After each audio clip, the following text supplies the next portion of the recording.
जय सिया राम। भक्त हरिमेधा और सुमेधा। प्राचीन काल की बात है।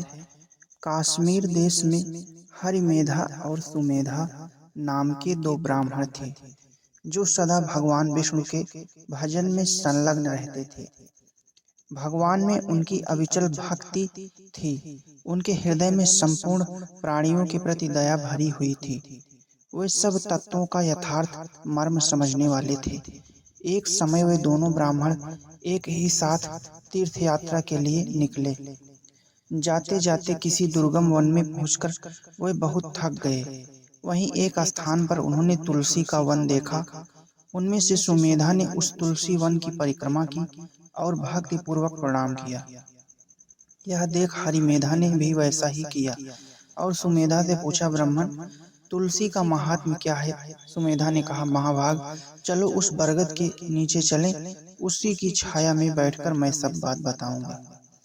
यूं कहकर सुमेधा बरगद की छाया में जा बैठे और हरिमेधा से बोले, विप्रवर, पूर्व काल में जब समुद्र का मंथन किया गया था, उस समय उससे अनेक प्रकार के दिव्य रत्न प्रकट हुए।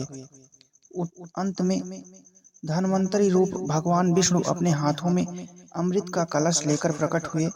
उस समय उनके नेत्रों से आनंदाश्रु की कुछ बूंदें उस अमृत के ऊपर गिरी। उनसे तत्काल ही मंडलाकार तुलसी उत्पन्न हुई।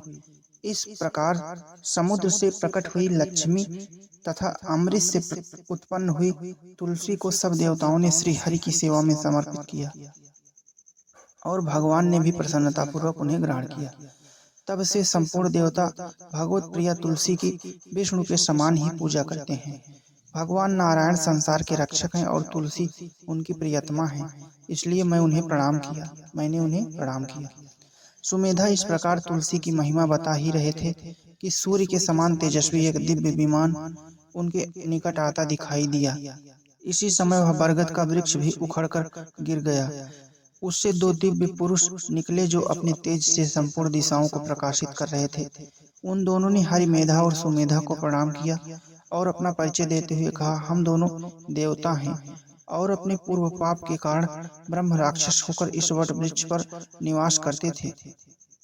आज आपके मुख से यह भगवत विषयक चर्चा सुनकर तथा आप दोनों महात्माओं का संग पाकर हम दोनों इस पाप योनि से मुक्त हो गए हैं और अब दिव्य धाम को जा रहे हैं। यूं कहकर वे दोनों हरिमेधा और सुमेधा को बार बार प्रणाम करके उनकी आज्ञा ले विमान द्वारा दिव्य लोक को चले गए। वास्तव में भगवत भक्तों के संग का ऐसा ही महात्म्य है। जय सिया राम, जय सिया राम, जय